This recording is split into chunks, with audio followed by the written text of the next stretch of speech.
All the qualities you learn through StarCraft 2, you can bring them along in your everyday life. Like in my personal case, StarCraft 2 has really helped me gain confidence and feel more grounded. If you feel ladder anxiety, there's a good chance you also feel anxious in many different situations, around people, your co-workers, boss, and so on.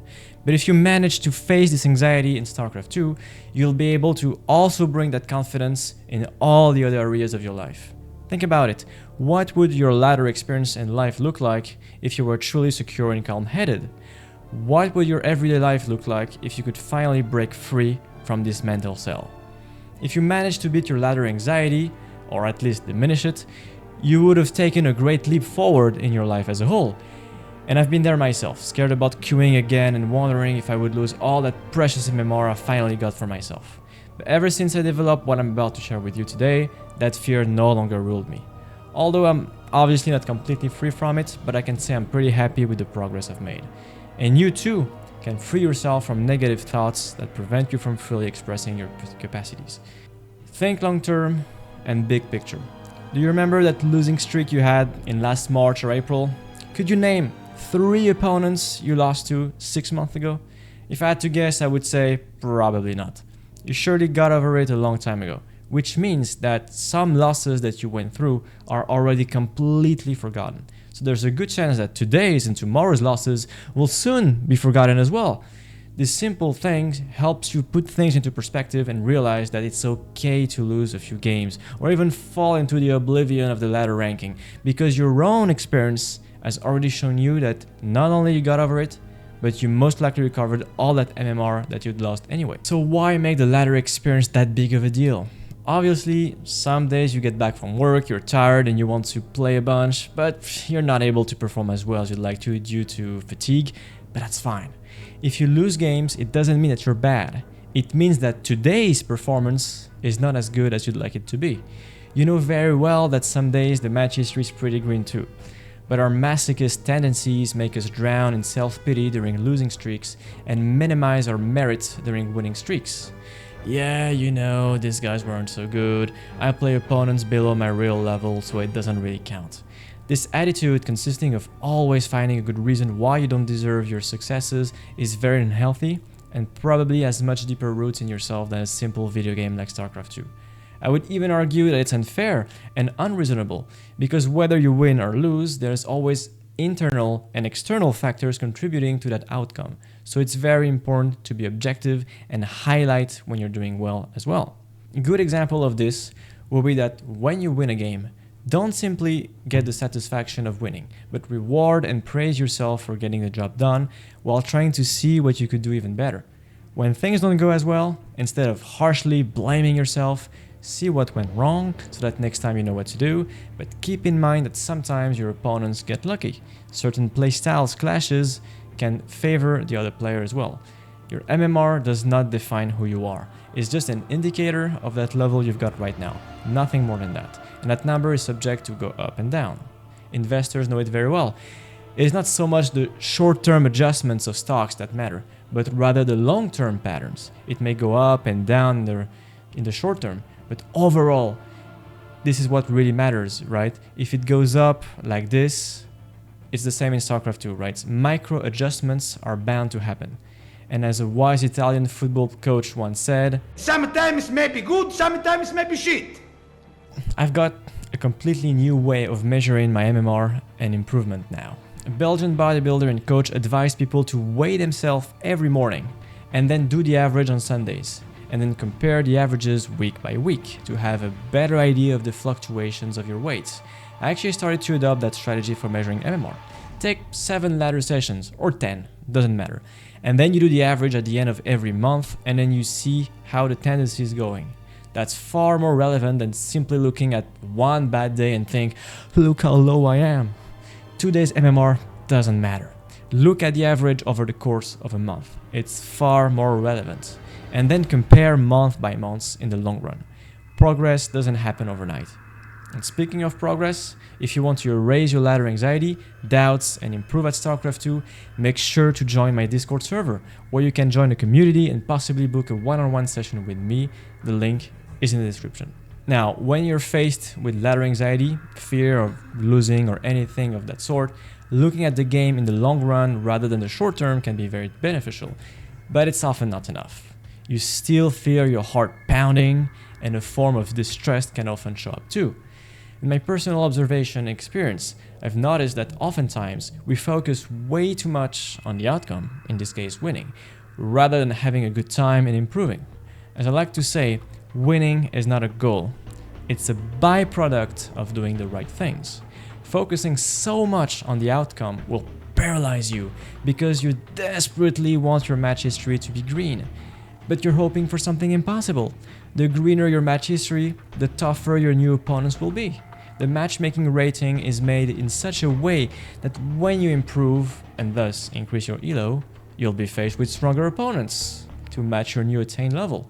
So your win rates won't fluctuate much from 50% more or less, but your level would have improved.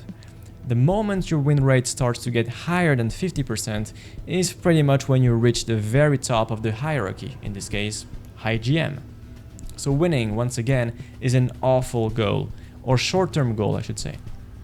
Rather, focus on improving your skills, and an improvement should be the main source of joy, not winning, even if of course you want to bring the victories home. Did I do a good job? Is a much better question than did I win the game? The second question only really matters when you play a tournament with a prize on the line or when you have teammates and you don't want to let them down. But it isn't the case for the majority of the players, and even then, in a tournament setting, it's still crucial afterwards to ask yourself whether you did a good job or not and see where you can improve, because it's very easy to fall into the trap of I have won, therefore I don't need to review my performance. No, that's completely wrong. There's always things you can learn and from a victory, and a defeat isn't synonymous with complete garbage either. There's always good things that were done. It simply was not enough. So, practically, if you said you wanted to practice a timing attack for instance, review carefully whether you're doing your build right, if the key buildings are on time, if you're building workers and so on. Sometimes you'll execute it poorly and still win because your opponent fucked up or didn't scout. That doesn't mean you did a good job. On the other hand, sometimes you did a better job than usual, but your opponent completely blind countered you and beat you. Yet, you still did a pretty good job overall. So be mindful of your own performance and look for intrinsic clues rather than whether you've won or lost. Never ever rely on your opponent's mistakes. Always rely on you playing as well as you can. Focus on improving your skills and then winning will come. As American football coach Paul Bryant said, show class, have pride, and display character. And if you do, winning takes care of itself. He summed it up better than I ever could. So now, why is this relevant in our conversation with anxiety? It's relevant because when you desperately want to win, your attention is directed towards things you cannot control, simply because your opponent also wants to beat you. Add the maps, the playstyles, the fatigue, and all the things of that sort, and you realize that you're not the only one in the business. On the flip side, if you realize that all you can do is influence the result and not decide it, you can start directing your attention towards doing the best job you can possibly do. Follow your strategy cautiously, scout well, pay attention, and fight with intent and vigor.